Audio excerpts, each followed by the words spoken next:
Hey, what is up, guys? My name is Leo, and My name is Andy. we are two lieutenants here at Signal Bullock right now. We wanted to make this video just to kind of give you an overview of what to expect with Signal Bullock. If you're going to be reporting to Fort Gordon soon, or if maybe you're already here and you're curious, what you're going to be learning, what like a typical day will look like here. We found there wasn't really a lot of resources online leading up to us reporting here, so we just kind of want to make a video just to provide you guys some insight into sort of like what you should expect. We're gonna try and break this video down into 5 different sections. First one will be sort of like leading up to actually reporting to Fort Gordon, and then the next would be like a typical schedule, what to expect, and then we're gonna break it down into weeks 0 to 6. If you guys are interested, we can go further, but that's just kind of as far as we've gotten so far in the course. And then we're gonna close by talking a little bit about what to expect in Augusta, kind of what there is to do for fun. So yeah, without further ado, let's get into it. All right, so starting off, before you report to Fort Gordon, you're going to be getting a lot of emails with whoever your point of contact is, and you're going to want to make sure you have certain documents with you when you report. First being definitely going to want to have 10 copies of your orders. You're going to be using them just for a lot of things without the first week and processing your pay. You're going to want to have a copy of your lease. If you have a current lease, bring a copy of that, and you can have digital copies of all these things as well, just because you'll have access to printers at wherever you're staying at. Another is your DA 5960, which is your authorization for BAH. So you're going to want to make sure for those National Guard Reserve units that you have a copy of that and that it is signed by your company commander or equivalent. And then you're also going to need a copy of your oath of office as well. So those are some of the documents that you should expect to bring. There's a whole lot more on the list that it says you're going to need. But I'm telling you right now, I didn't bring any of my medical documents. I didn't bring like my enlistment contract because we're both prior service. So there's a lot of things that they're going to say that you need that I personally didn't end up using, and I know most people didn't end up using it all. At the very least, just wait until you get here and then print out what your tax say you're going to need. Did you have something on that? It's probably just best to just bring what you can. Like you said, there's going to be documents there that that a lot of people aren't going to use, but if it applies to you, then print it out, X amount of copies, and bring it with you anyways, just to be better to be safe than sorry. That's all I have to say. All right, so next we're going to talk about when you first get here, where you're going to report to. So we got assigned to Bravo Company 442. So we show up to the headquarters building. You're going to go in there. You're going to knock out a couple of in-processing documents, just the normal documents, I guess you would fill out when you get here. They'll assign to you your housing. So your housing is going to be on a rotational basis. That's where those are going to consist of Kendallwood, Ring Hall, or the Holiday Inn Express. And those are, since they're just rotational, so we got the worst option, unfortunately, Ring Hall. Ring rats. And of course, Kendallwood and Holiday Inn being the better option. So if you luck out with whatever class number you get here and what time of the year you get here, you may end up getting one of those. The room is normally, it's what we're in now, is normally just a single room with a bathroom and a kitchenette, just the basics that you need to basically survive here. And all your meals, if you're to choose to, you can go and eat at the defect. So that's meals provided to you. But yeah, that's really it. That's just the basics of when you get here. So, yeah, to talk a little bit about like what your typical schedule will look like every single day. So obviously it's Army school, so you're going to start your day off with PT. So for us, that's 06 reporting on Barton Field. Mondays and Fridays, the company will have a formation that you'll have to attend. The other days, Tuesday through Thursday, is when we usually go to the Fort Gordon gym to do our workouts. So that's something to keep in mind there. But once you're done with PT, you got about an hour and a half, 2 hours, depending on when class will start for that day, to shower, eat some breakfast, do whatever you got to do, maybe get a nap in if you're lucky. And then class will usually start at around 08:30 or 09-ish, depending on what module you're going over that week. And then lunch break, obviously you're going to have 11:30 to 1300, so pretty typical Army schedule of hour and a half for lunch. And then class usually gets out around 1500 at the latest. But the schedule is very fluid, and it honestly just depends on whatever block of instructions you're currently learning. But I would say on average, expect no later than 1500 to be when you get out. If it's like an exam day or something, That's what I was gonna you'll say. be done at like noon or 11:30 even, or something like that. So it really just kind of depends. But my point to that is you'll have plenty of time after 1500 to 1600, 1500 to knock out any appointments, any studying that you might want to do. So you'll have plenty of personal time to do whatever you need to do after classes. And it's worth noting too that most of the training in this course will take place in an actual classroom. So that'll be Fisher Hall, most likely is where most of your stuff will be conducted, with the exception of Net Plus and Sec Plus. That's Cobb Hall. Cobb Hall, Brent Hall, Saltzman Hall. Yeah, Saltzman Hall too. Yeah, so pretty much the only exception to that is when you do your range and land nav week, and then when you have your FTX. So that's sort of like what a typical schedule looks like. And yeah. All right, so moving on, we're going to go over week 0 through 6. So starting with week 0, this is your in-processing week. It's a little more than what you did when you initially got here with the first couple hours. So this is going to be pretty much an entire week of briefs. You'll get your TAC brief, your battalion, your brigade commander brief. You're going to get your SHARP and your EO brief, pretty typical stuff for anybody that's been to an Army school before. You'll also get your top secret clearance brief. So if you didn't know, a new thing they're doing is they are putting soldiers in for a top secret security clearance. So that's really awesome. Expect to kind of go through that whole process while you're here. You're also going to be completing your pay paperwork. It's worth knowing you should definitely expect some delays with that. I know we had some people that took them, maybe 3 to 4 weeks before they actually saw the money hit in their bank account. So just be patient with that. Also during week 0, you're going to conduct height and weight. So I highly recommend that you should be showing up to this course in shape already. I think unfortunately we had like 3 or 4 lieutenants the first week that got sent back because unfortunately they didn't pass height and weight. So they will send you back if that happens. So just show up in shape, ready to meet the standard and be able to pass an ACFT as well. During week 0, you'll also get assigned your student leadership. So you'll have a class leader, an XO. You'll have all the SSHOP positions, and then you have other positions like academic officer, AAR officer, GAFB, those sorts of things. And then this is also where you'll be split into 2 different flows. So you'll have an alpha flow and a bravo flow, depending on how big your class is.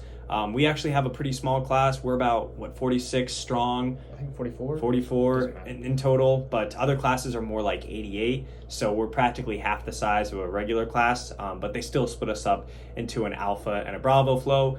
Usually the way it works for a lot of your courses is for the first few weeks, you guys will be in the classroom together, both flows. But after the first 3 weeks, you guys will kind of separate and do your own thing. One class will be learning one thing while another class is learning the other, and then they'll flip-flop the next week. And we'll kind of talk about that in the coming weeks here. But yeah, that's pretty much week 0. So. And so as Leo mentioned, weeks 1 through 3, you're going to be together for your alpha and bravo flow. So your entire class will be together for your common core. Your common core period is going to consist of your SHARP and EO briefs, UCMJ,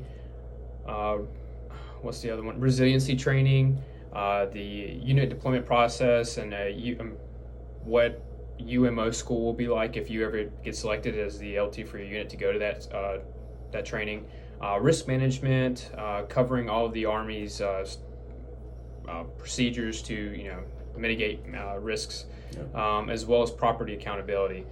And weeks 1 through 3, or your Common Core week, you'll also be conducting your first ACFT diag. While you're here, you'll probably be taking 2 ACFTs. We were scheduled to take 3, but we're only doing 2 now. So just be prepared for that in weeks 1 through 3, somewhere in that time frame, you will be doing an ACFT. So, your PT officer will push that information out and just organize all that.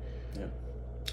All right, and then so once you're done with your Common Core week, you're going to move into week 4, which is going to be your range and land navigation week.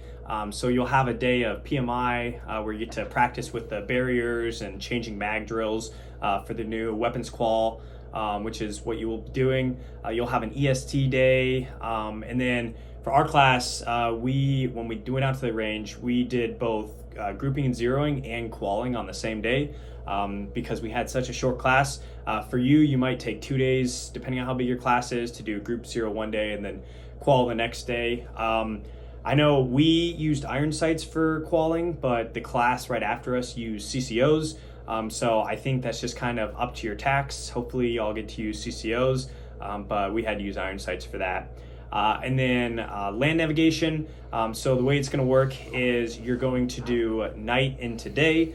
So I think it started at something crazy like 04, and you had until like 0930, 09 or something like that to find 6 out of 8 points is the standard for that. So it's going to be a pretty early wake up for that. But once you're done with land nav, you'll get sent home at 09. You won't have to report until like the next day. So you'll have plenty of time for recovery and sleep and all that. So following your range and land nav week, you're really going to start going and deep diving into the technical parts of the SBOLC course. So week 5 starts with Security Plus. Both Samaki and I came into, since we're former 25 Bravos, we came into this course with a lot of knowledge and already the Security Plus certificate. So this was a refresher course for us. For those of you that are coming into SBOLC with little to no IT experience, it's going to be a little overwhelming because it's meant to be just a quick 5-day course that's just death by PowerPoint.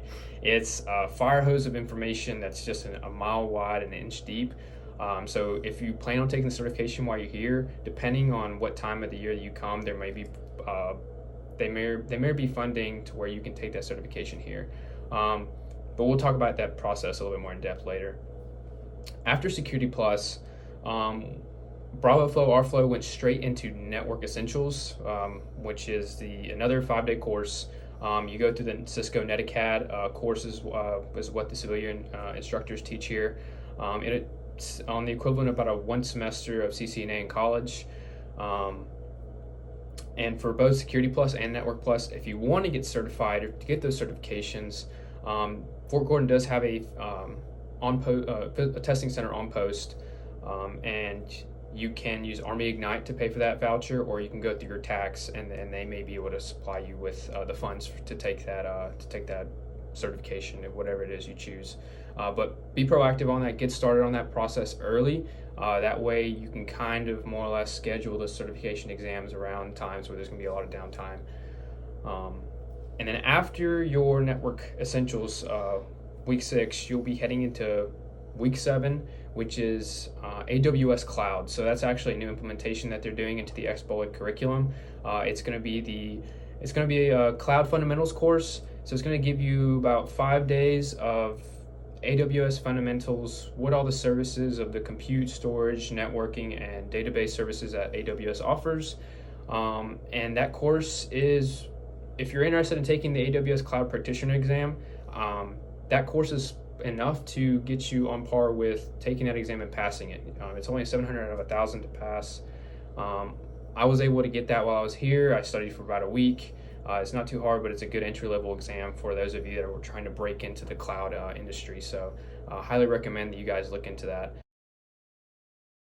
Okay, so finally, I want to talk a little bit about what to expect for like life in Augusta. If you didn't know, Fort Gordon is located here in beautiful Augusta, Georgia. It's where they play the Masters every year. It's honestly a pretty cool town. We're going to talk about kind of what there is to do on the weekend.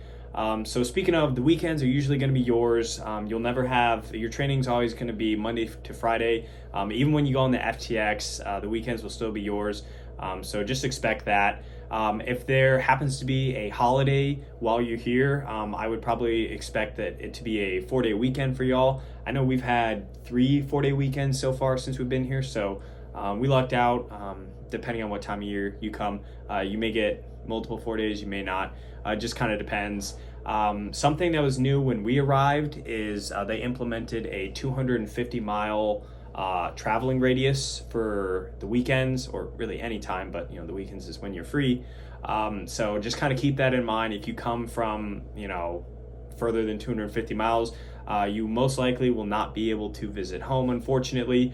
There are exceptions. I know we had a dude that got married and he was allowed to go home. Any kind of family emergencies, obviously they'll let you go home for that. But for the most part, you're gonna have to stay within a 250 mile radius of Fort Gordon. So speaking of that, some things to do. Being the golf capital of the world, of course, they have a Top Golf here. I think they built it like a couple years ago or something, because it wasn't here when we were at AIT. So that's usually really, really fun. Around that same area, they have a Dave & Buster's that just opened up. I know they have a lot of fun, trendy restaurants in downtown Augusta, Martinez, Georgia, Evans, Georgia, just kind of the surrounding area. The food scene is pretty big here in Augusta. Lots of breweries and bars, especially in downtown Augusta. If you want, you can go to Savannah as well. That's a little further out, but they have a lot of good breweries as well. And there's also some pretty good shopping here. They have the Augusta Mall. They have Cabela's. They have a Costco here. So a lot of stuff to do. But also there's a lot of outdoor stuff to do.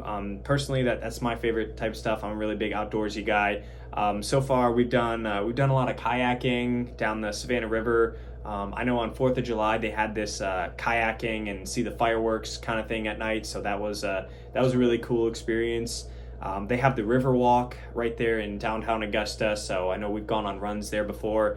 They have a farmer's market every Saturday morning. Love that farmer's market. Yeah, a lot of cool stuff to explore. They got a lot of great hiking places around here. There's Lightner Lake. You can go fishing there if you want. We also have a minor league baseball team here in Augusta, the Green Jackets. So that's really fun. If you're into baseball at all, you can catch a game. Usually pretty cheap. Any seat is a great seat in that stadium, honestly. And yeah, just lots of biking and hiking and walking trails nearby as well. So also with some of those longer 4-day weekends, you may want to go in the surrounding areas, explore and see where there is. I already mentioned Savannah, Georgia, but Atlanta is also within that 250 mile radius. We went to Ponce City Market. They had the aquarium, the Coca-Cola, World of Coca-Cola, the zoo. Yeah, we went there. So that's cool to check out Atlanta. Also, if there's any concerts that might be going on in the Mercedes-Benz Stadium. Columbia, South Carolina, Charleston, South Carolina is right next door. And then also Myrtle Beach is within the 250 mile radius. So if you want to plan a nice little 3-day, 4-day beach vacation there at an Airbnb, you can totally do that. So yeah, those are just a few of the things that you can do, but there's a ton to do. Definitely take the time, hang out with your classmates on the weekend, get to know people, and just have a good time while you're here. So that's just a quick rundown of what our experience has been so far at BOLC. We're about 7 to 8 weeks in. So a lot of this, is just something more like a template for what to expect when you get here. Some things will change and some things are tech dependent, but so far we're enjoying ourselves. It's a great scenery, a lot of information to digest, but there's also a lot to learn from what's going on. So if there are any questions that you guys may have, please feel free to put them in the comments below, and we can definitely make a separate video addressing those comments, getting you guys maybe some better or more deeper answers to your questions. We also plan to make another video covering the next half of our BOLC, so that way you guys can have a big view of just the entire course. That way you're not coming in blind, know more or less what to expect. And if you have anything to add to that. Yeah, I was just gonna say, so the next few weeks for us is just gonna be the Army WinT system, Combat Net Radio, and then we'll move straight into our PrepX and FTX. So probably more like the bread and butter of being a signal officer. So definitely stay tuned for that video whenever we make it. But yeah, other than that, I hope you guys enjoyed this video. I hope you guys got a lot out of it. Like I said, if there's anything else specific you want to know, just leave it in the comments and we'll try and answer your questions. But yeah. Absolutely. Yeah. That's all it. right. Deuces. Take care.